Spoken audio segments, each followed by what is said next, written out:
So, hello everyone, it's Judith Bowtell, the host of Aligned and Thriving, coming to you on a beautiful Sydney day. And I am very pleased to say I have a great guest for us today, and that is Rebecca Beare.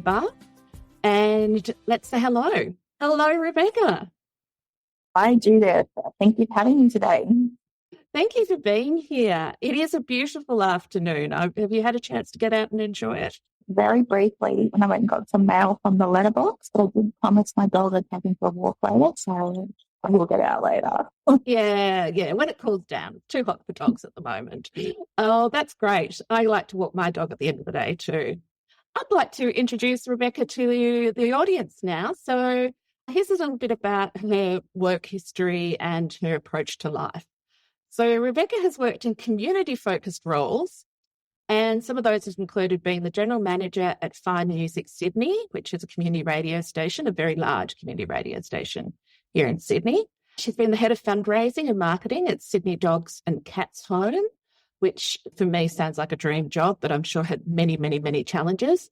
She's currently the business manager for Kids Early Learning Services in Blacktown City Council, which is a huge city council here in Sydney, for those of you who are coming from other parts of the world.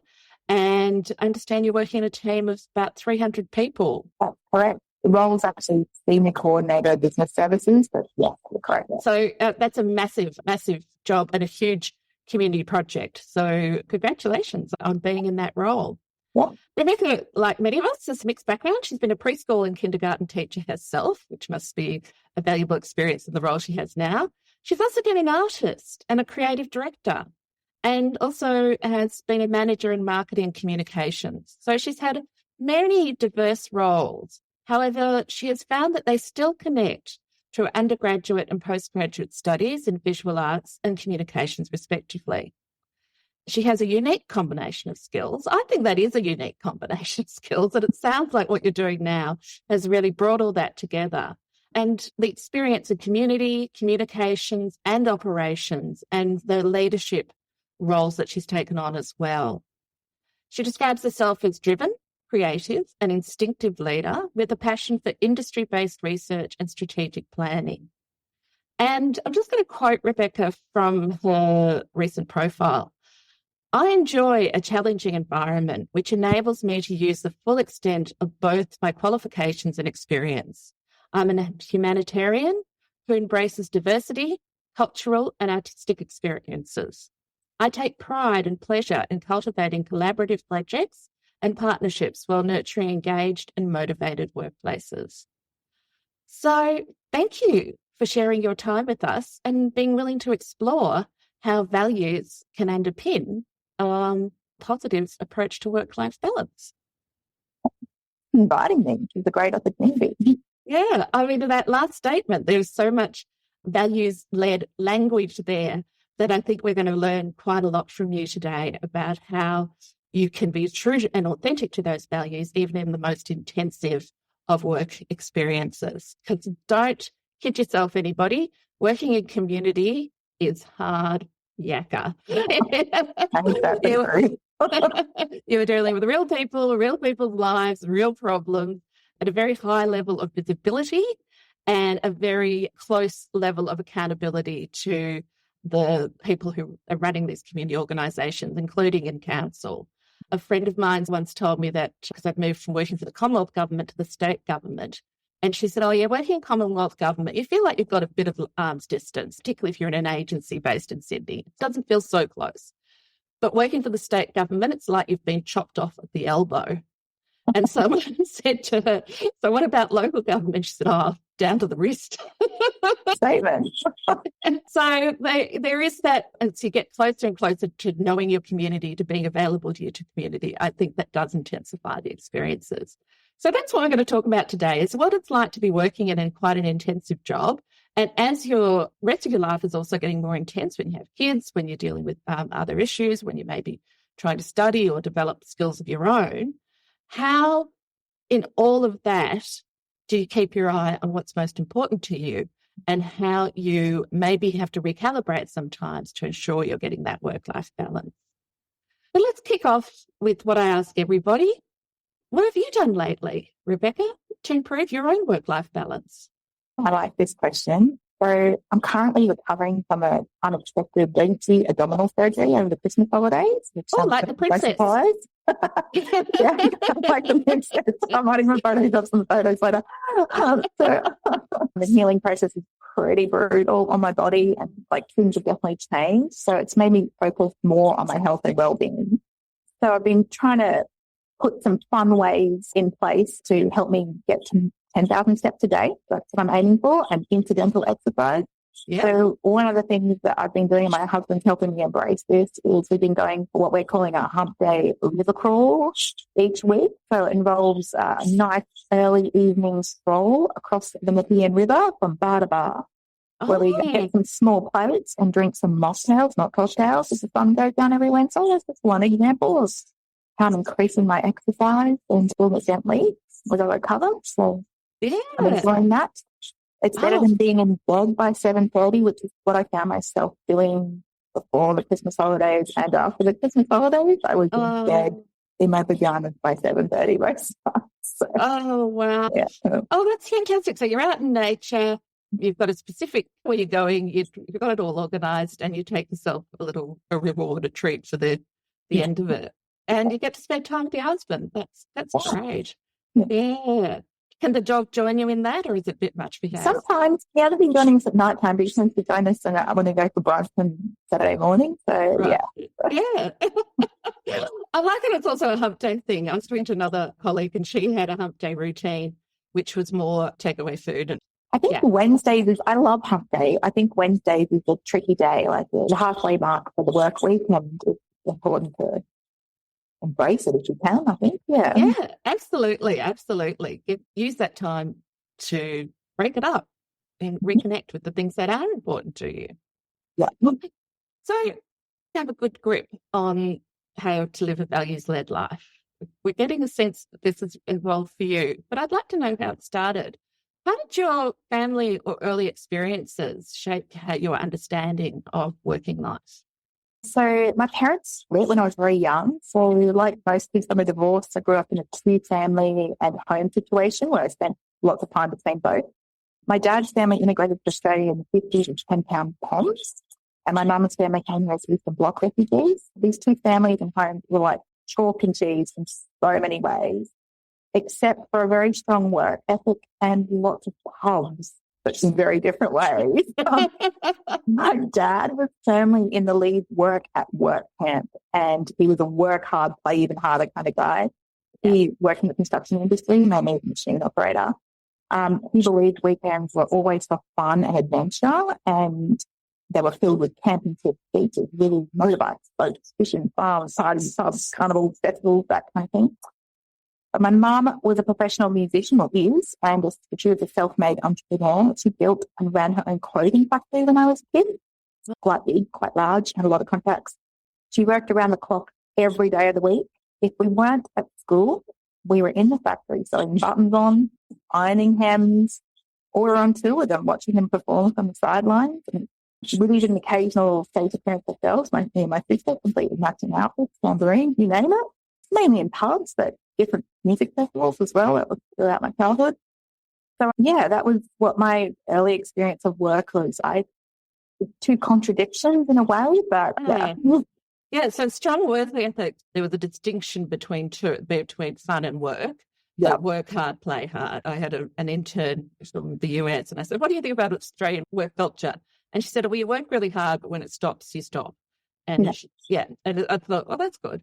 But then you've got a mother who's running her own business, and so constantly aware of what's going on and using the resources that she had, which are you and your sister, it sounds like. I wouldn't say she paid us, so we get money from a very early age, which is different to other kids my own age. So they do say that when children of entrepreneurs do get a much better understanding of money and a much better understanding of how you can make wealth and things that if you are a child of employees, you may not have that same experience. So, so some really great life experiences you had with both your parents there.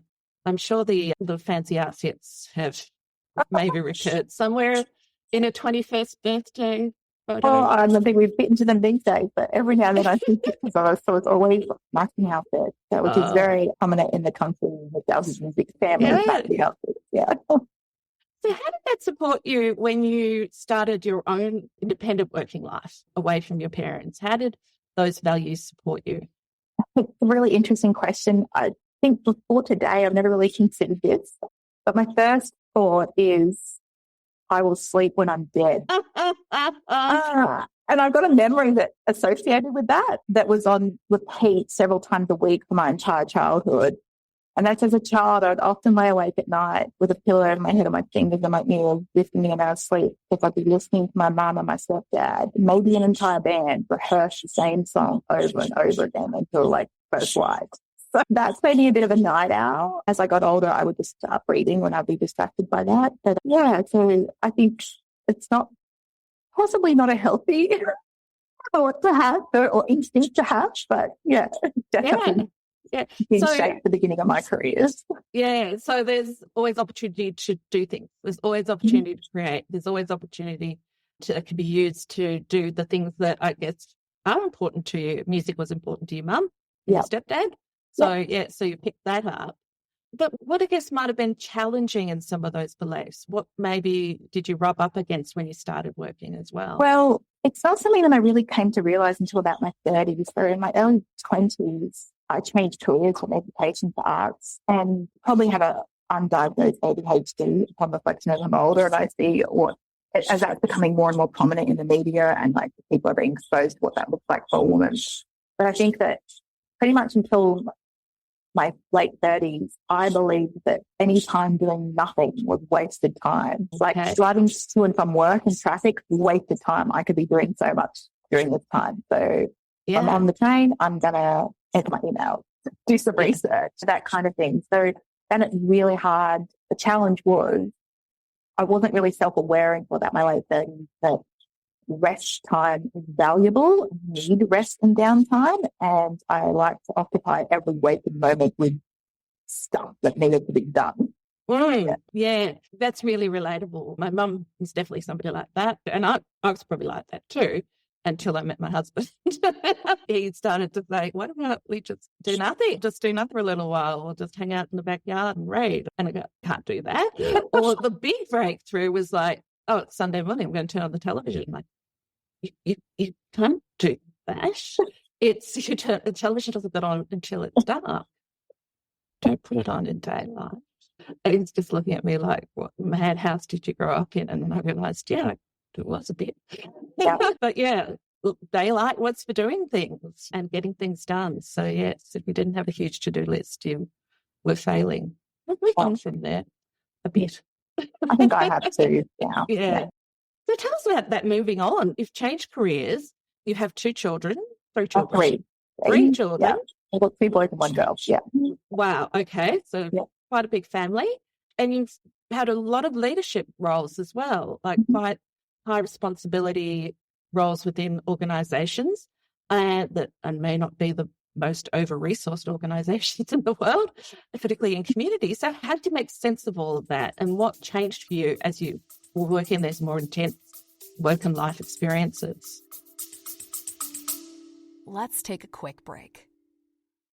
Don't miss a single episode, so subscribe to Aligned and Thriving now to unlock a world of inspiration and practical strategies. And if you have subscribed, why not check out our IG account or join our community to navigate your own way to a happier and healthier working life. Say to me, I think that you are an accidental leader. And this was a few years ago. And I remember that phrase really sticking with me because as a recruiter or any HR expert will ask you about your career and explain how you've landed in roles. He was like, you're the ultimate accidental leader. Often opportunities will come to you, to me, or be presented, and I wouldn't have been thinking about them. Now I intentionally seek out my next roles, but like often I'm not thinking about them. They're presented and I go, yeah, I'll take that challenge on, like, not even without a skip and just embrace them. So yeah, that's been interesting. I did deliberately take a move from education sector to arts. And that came about. My husband is an environmental scientist, and we got an opportunity to relocate from the Sunshine Coast where we're from to a Canberra project in the late around 2009. And he approached me with it. And I said, no, I don't want to move my family. And he stuck up a deal. He's like, you can do whatever you want. I'll never complain. I'll support you while we're there. And I'm like, wait, okay. I thought about it for about 24 hours. And when we came home at a course, I was enrolled in an arts degree. We're going. So that's Wow. how I made that change from education to art. And the second time around with my second degree, I just decided to do an art degree and just pick things because I wanted to do them without thought about where they would lead me or how practical they were. And there was a lot of resistance, particularly from my family, about choosing that method and possibly wasting time. But it got me a variety of different roles that I probably would never have had if I'd never taken that. So, fantastic. So that was a real conscious decision to put aside the work ethic maybe for a while, or the work comes first and then you play, to actually going, I've got an opportunity just to play. And I'm going to let my, as you said, your instincts guide you in this place. So how was that? How was that for you internally? How did you... Great couple of years. A great 3-year period. I loved it. But I did work throughout that experience, but again, opportunities that just presented themselves. I loved it, and I'm glad I had that experience because it really allowed me to explore creativity in a way that I probably wouldn't have been able to if I should choose my career path as an educator. And I'm glad that I took it, but I'm very aware how privileged that position was. There are plenty of people who couldn't have that luxury to do that. So, it's great to do it in my life. Yeah, fantastic. So you had no internal resistance to... No internal resistance, no resistance from my husband, which was important at the time. I definitely had some interesting feedback from family about the perception of arts degrees and wasting time as well. So, I went into that degree thinking I was going to do it professionally, but I really discovered within the first 6 months, which was unknown to me. It revealed itself in the first 6 months that I really loved writing and that I was actually a writer instead of a painter. Oh, wow. So that ability just to explore gave you that insight. Yeah. That's very frustrating, the view people have about fine arts in particular. Well, doing an arts degree of any sort, but doing a fine arts degree is often where people, it's not valued as by some parts of the community in terms of what you learn, what you develop, the various complex skills you have to employ to participate in these processes, where it takes you intellectually, et cetera, et cetera. I don't think any education is easy, but there's a particular flavour to creative arts practice, which does take a lot of courage and bravery, as well as just hard work. Again. Yeah. It's hard work. Artists can be artists. There's plenty of brilliant artists out there, but without having a really good agent behind you or exhibition project manager, good luck. I also think that it makes you, that kind of degree makes you a really great creative problem solver and gives you really good critical thinking skills as well. So I don't know if they do in other degrees like that. So there's a lot of abstract concepts that you have to get your head around. So, I studied history. That was my undergraduate degree, women's history, social history, and ended up working in the public service as a policy officer. And a mentor of mine, though, who very sadly, he's actually in palliative care at the moment.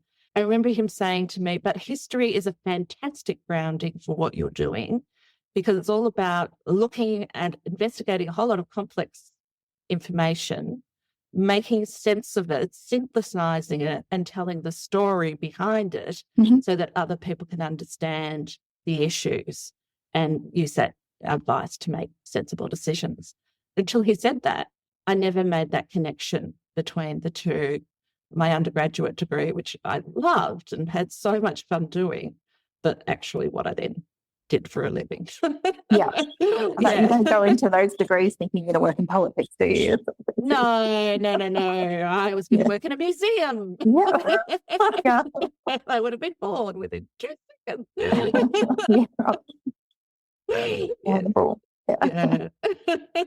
So in leadership, let's talk about that a little bit more. What role do values play in that for you? So values. wise. Although I'd often participate in organizational value sessions throughout my career and understood their importance completely on strategy and development, I'd really never taken a deep dive into my own personal values until I engaged the one-to-one career coaching sessions with you, actually. So, oh yes, we should have had that bit of transparency up front. yeah, Rebecca has been a client of mine, a coaching client, and yes, we did look at personal values. Yeah. Okay. So, what did that bring up for you? So I found it really interesting, fun, and surprising for me. So for me, I've got my list. I've carried around with me basically. So values that are important to me were experience, wisdom, authenticity, ethics, leadership, creativity, collaboration, balance, and love. And these days, I think I have a strong red flag reaction whenever anything unfolds, personal or professional, that opposes those set of values. And not that I wasn't ever an outspoken person, but I definitely speak up in those situations. And particularly personally, I'll be probably a little bit more aggressive with that. But professionally, I will try to present an alternative solution that realigns with those. And get everybody involved. Yeah. Yeah. Wow. I'm thrilled that those values are still resonating with you and still guiding your working life and your home life, I assume, as well, your personal life, and how you've also felt that sense, that ability to just know when something's off, when you're out of alignment. I always knew when something was off before, if it didn't align with me. But I think doing that work behind the scenes on myself, like for professional and personal development, helped me to identify it rather than just like engaging with a feeling of resistance or rage or whatever, like going, oh, that's this problem, that's this value is not aligning. So what can I do to make this an easier situation or something I can live with? Right. So it actually motivates you to make change. Yep. Yeah. So it motivates you and it gives you, I assume, some resources and insights, and that you can find an alternative and you know that there's always going to be an alternative.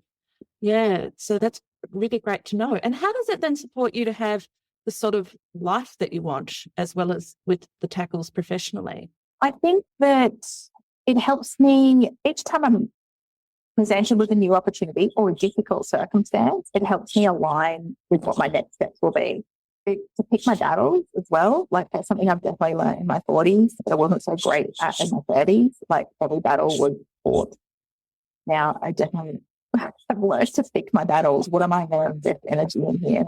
Like making an effort to change. Yeah. So being able to assess the situation, being able to know where you're going to put your energy into. What are your priorities, I guess, around that? Have you got an example that perhaps you'd be willing to share with us around? Yeah. So like a defining moment when I knew that things had to be different for me. So my last year in that role that you discussed before, like one of my most significant recent roles was general manager at Primers at Sydney for about 4 years then for my career. It was the same year that my dad passed away from cancer. And it was also the same year that COVID hit us, like with all the restrictions. So I went to visit him often in that year, and we knew it was going to be his last year. And the last time I saw him was about 2 weeks before they shut the state borders. And he actually passed away the day they did that, so it's pretty heavy. But anyway, while I was there, he was like drifting in and out of sleep all the time. And while he was doing that, I'd be busy working. He looked up and he said, "Rebecca, are you working?" And I go, "Yes, Dad, I'm always working, pretty much." And then he goes, "Rebecca, what do they pay you?" He never asked me that question before. I told him. And then he just like looked me in the eyes and said, "That's not enough. This job is too much responsibility. The workload's too heavy. The toll it takes on you is too much.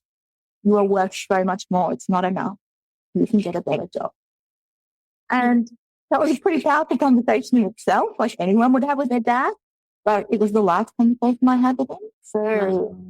And it was so, like, I went home, like, a couple of hours later, I flew home to Sydney, and the last time I saw him.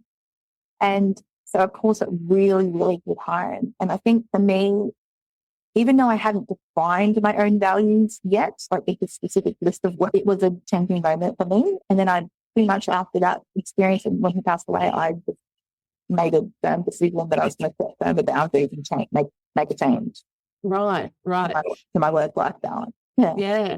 So what did you do? So I definitely sought some professional help. That was for sure. I can say I embraced my low tolerance for men behaving badly in the workplace and distracting drama. I was like, that's enough, set some boundaries. By professional help, I intentionally set out to look for some career coaching advice, resume writers, HR consultants, recruitment specialists to help me through the transition. Yeah. And I think throughout that process, when I stopped focusing on what my next job title would be, and I let go of the arts sector altogether for the time being, and I started focusing on what I wanted my life to look and feel like every day, everything just clicked into place really fast. Yeah, it did click into place very fast. My experience, my memory of working with you was we were working through the process that I do with all my clients, and we were doing this investigation work. And it was sort of like, there was a bit of tension. There was like clear, you'd gotten great clarity about the stuff you didn't want to be doing anymore, which is part of the process, and the things you did want to focus on. And we'd also done the exercise, of course, to start things about what do you actually want your life to look like? And something that came up was how you'd like to be living back by the water. Mm-hmm. And you were like, I don't know where that's come from, but we'd had it once and it was really lovely and I'd love to have that again, some way down the path. And then Christmas came and obviously we all take breaks. And I was sort of going, I wonder what Rebecca's up to. I should follow up and see where she's at. And the next thing I thought, I get an email from me saying, well, I've moved to the beach. And I was like, oh, good on you. Tell me more. And yes, it was, so I think COVID was still going on. So it was like such a great move. It seemed for you and your family to have that time in a more a beautiful natural part of the world. And you were able to still do work that was fine, which still was using your skills, using the things you wanted to do. It may not have been the dream job, but it definitely created a lifestyle that you wanted. And then I guess that continuing commitment to your values has brought you to where you are now, which is almost like back full circle, back into an education, but from a completely different angle. And the role that I took on after, I think I'd set an intention for myself. Like I wanted to write detailed market research and business development reports because I wanted to avoid traffic. I wanted to live at the beach. I wanted to drink cocktails while I watched the sunset, take the dog for a walk. And I just had thought to myself, like over that Christmas period, I'm going to embrace the next opportunity that presents itself that allows me to do this, as long as it equals my work and I see the value in that. Yeah.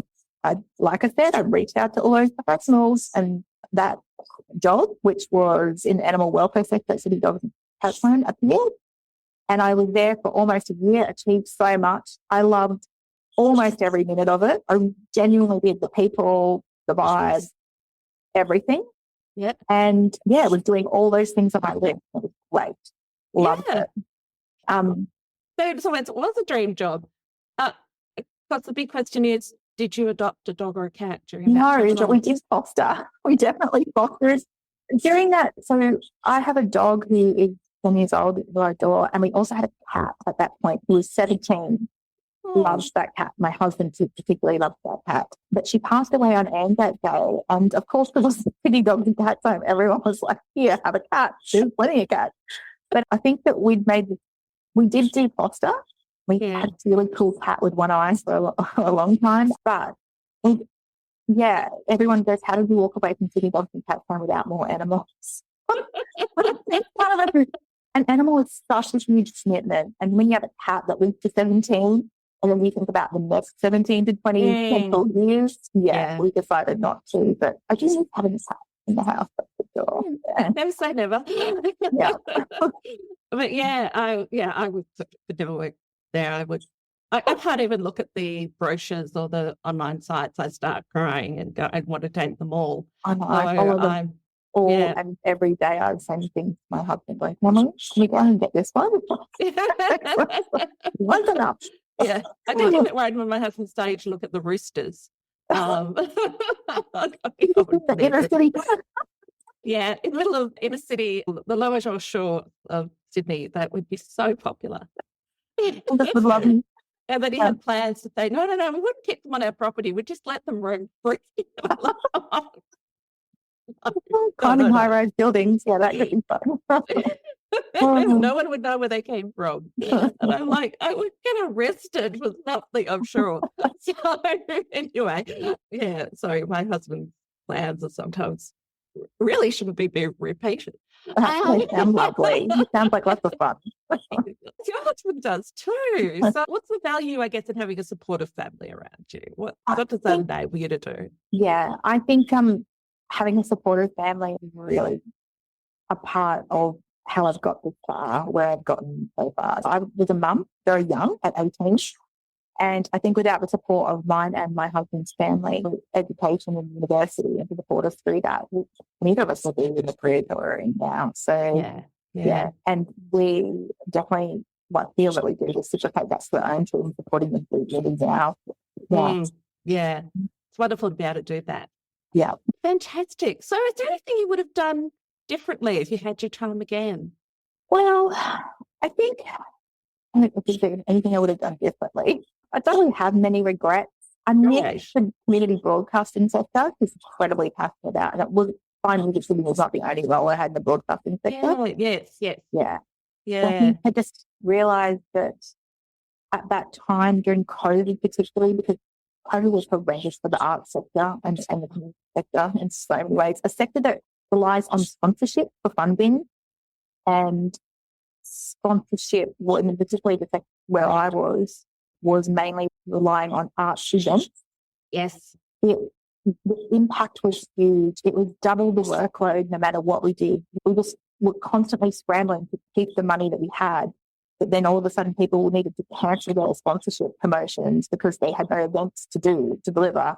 So to keep the business afloat was just double the work that we normally would. And not only that, we had also the impact of the technology that was required to run a radio station 24/7, mainly from home, all of a sudden was a huge shift and required 24/7 around the clock management and support. It was exhausting. So I don't particularly have any major regrets. I don't know if I would have done anything differently. I'm glad that I've taken all the opportunities presented to myself, but I don't know if I would sit anymore. I think my tolerance is much lower for those things I mentioned before, and I don't think I would sit in something for so long anymore. I think, That's that, having those early warning systems from yourself or people around you that tell you when it's time to perhaps move on, or as you said, to speak up and find and work to get alternatives. Yes, that's experience, kids. Yep. You've just got to practice and develop those skills. So, Rebecca, is there anything you had to let go of to have these changes occur in your life? I think passion, and that's an odd word to say for anyone in a position who's been in a lot of positions like mine or worked in the not-for-profit or community sector. And I think that's because I realised at the time when I was having the most difficult year of my career that the community broadcasting sector was always going to be full of emotionally invested people with egos, conflicting visions, and a lot of tension that simply required too much of my soul in a way. That's a big thing to say. But it was a sector that I'm really proud of and I've been really involved with for well over a decade. But I just thought at that point in time in my career, it was just costing me too much. And that I needed to reevaluate what my worth was and find something that fit that better. Yeah, sometimes you need to accept that as passionate as you are about making change in a sector, that sometimes there just isn't the resources, or it's either not the right time or it's not the right place for you due to other factors that have nothing really to do with you. They're due to how the system has set things up or how that organisation is set up. And so sometimes it's just, you can't feel like you are the only one who is able to solve these problems. Well, I agree with that. It's something that I've learned working in the community or not-for-profit sector, particularly working with boards and incorporated associations, etc., or co-ops, cooperatives as well, which is the situation, is that I think that 4 to 5 year business plans are great if they match the term of a board's time as well, because it takes time to develop a plan and then deliver it. But I do think that sector comes with a turnover for a reason, because change management is difficult and it leaves a lot of issues in its wake, but it also inspires a lot of change and progress. And I think that, embracing that idea that if you work in those sectors, that's how it works. It works on cycles. And sometimes it's best to step out when you've actually delivered a bunch of things that you were told that you needed to deliver, exit gracefully and move on with the next opportunity. Yeah, and let somebody else have a go. Yeah. And support them in that too, because you never know what other people can bring that you haven't seen or that you don't have the same skills, talents, knowledges, values as somebody else who may be the right person to take an organisation to the next step. Definitely. Different business development problems require different sets of skills. And I definitely agree with that. So, yeah. I think the problem in the small to medium community sector, not-for-profit, arts sector, all of that, is that they're so small that their jobs are often very big. Mm-hmm. And so you need to find people who can do a lot of things, and they may not have the opportunity always to do the things they do best really well, and that can impact on the development of an organisation as well. So sometimes you look at an organisation and go, you need actually about 3 people at that CEO role. 100%. And you're expecting one person to carry all of that. It's quite a complex thing for the boards who are responsible for the governance and strategy for or setting direction for the organisation, who don't have this skill set necessarily to also find that right level of partnership. So they're complex jobs, really interesting jobs, as we've said. So when you become a consultant for the industry, I definitely see that. That's been one of the biggest changes for me, moving from that sector to the sector, whether you like it or not, even if you're using consultancy firm to help you support through those processes. When you work in the public sector, there's a person in a department for each of those things, and that's been an interesting change and shift. Oh, embrace. Yes. Yeah, I remember 2 memories. One, in the public sector, during recruitment, it went a bit haywire, grievance brought against me, and having the support of a HR team who would basically ring me every day and checking I was okay and stuff like that, and letting me know, at no point blaming me, just reassuring me that I'd done all the right things. It was, we'll get you through this. It really didn't even occupy much of my brain, I must admit.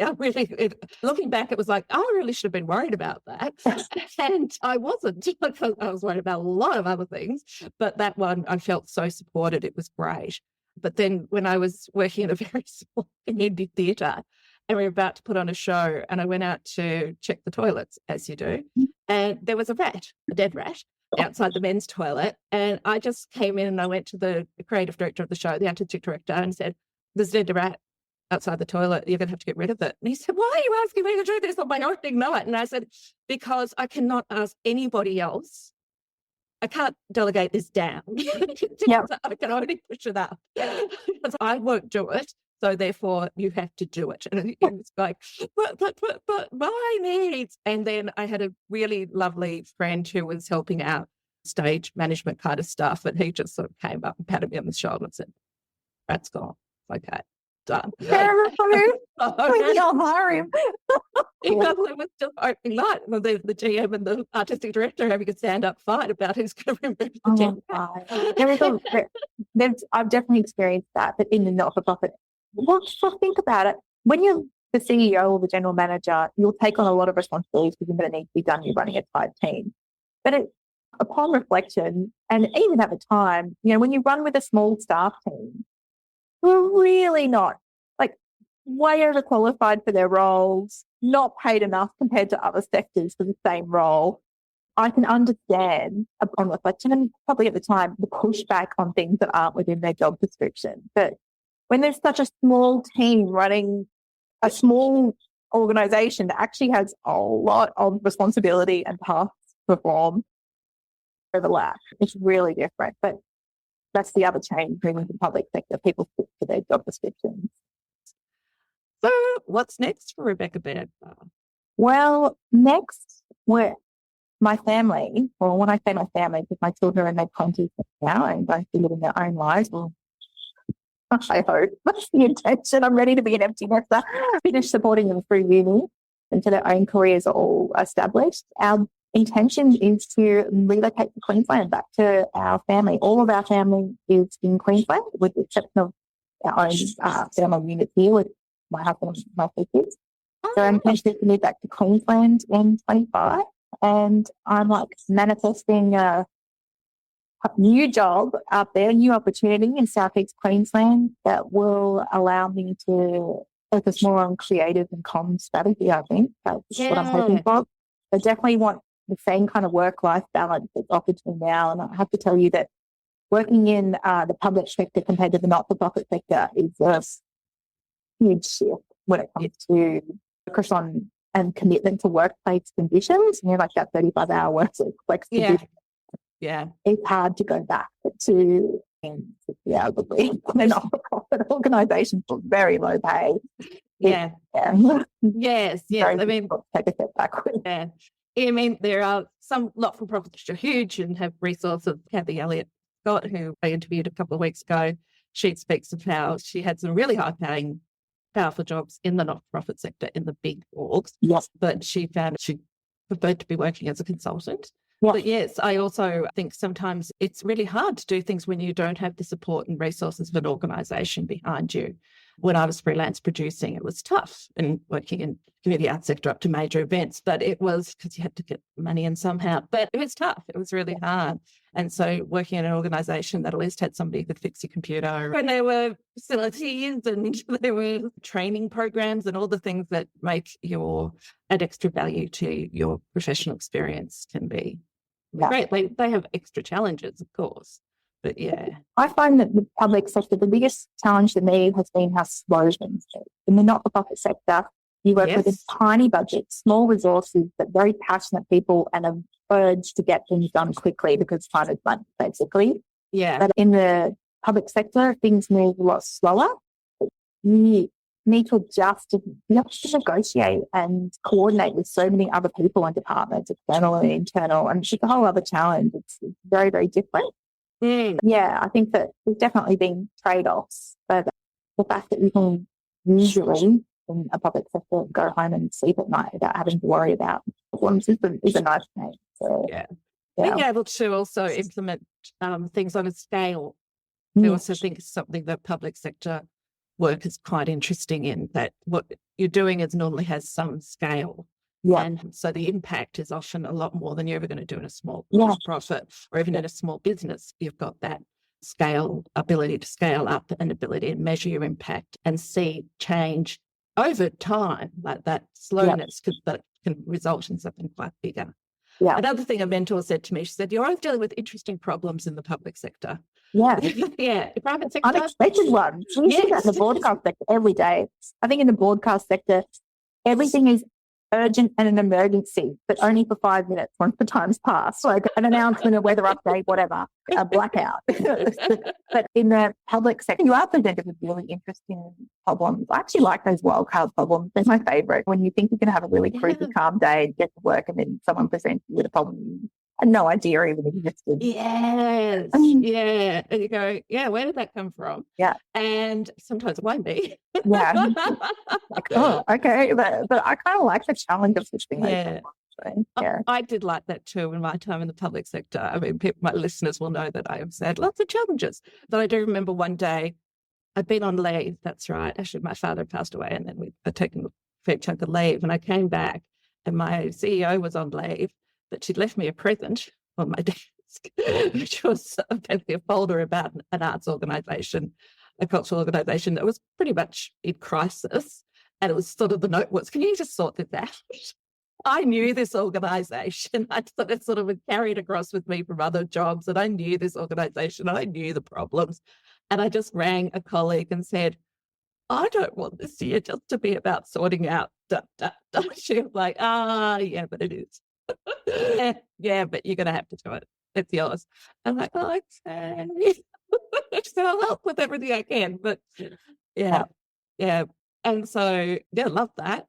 I like those, but not problems that are unsolvable that require years to fix. That's not always fun, but Yeah, no. Problems that might take a bit complex, that have a lot of stakeholders, need some negotiation. There's work to do. That's cool, but you've got to have some political interest and appetite for what you're doing, or else it's just going to linger around forever. saying, this is actually really important and it affects people's lives, but if it's not really on the agenda until that other thing happens because you didn't fix that problem, then The dominoes effect. Yeah. Yeah, so yeah, it is. There's many good reasons to be working there as well as knowing you're serving your community. Yeah. Yeah. Well, thanks so much for being with us today on Aligned and Thriving. Have you got any final words for the audience? My advice is to anyone who's experiencing a difficult period within their career is that there are other options out there. And sometimes it's really hard when you're stuck inside of a situation or a problem to extract yourself from it, particularly if you are incredibly passionate or dedicated to whatever that may be. But it's really important every now and then to take a step back and get a sense of other within the industry sector or whatever is appropriate for you to see where you stand. You should work out what your worth and value is and make sure it's being met. Often. Yeah. Very, very wise words, very relatable words. Mm. Yeah. So you have sometimes a reality check with a good friend or whatever. And if they look at you oddly when you start to explain the situation, or if after 5 minutes they're already saying, oh no, you've got to leave, it's got to change all of that, that might mean something. Yeah. So I'm going to let Rebecca get back to her incredibly interesting and incredible life. And we'll say goodbye for now, but I'm sure we'll meet up again soon. So thank you everyone for listening to Aligned and Thriving. I hope you're taking away some good pointers from today about valuing yourself and knowing what's most important to you. And sometimes doing some manifesting. Have your checklist, know what you want and believe you can have that. Okay, thanks very much everyone. Bye-bye. Bye Rebecca.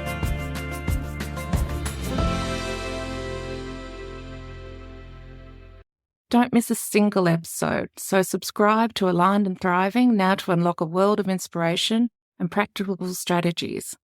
And if you have subscribed, why not check out our IG account or join our community to navigate your own way to a happier and healthier working life?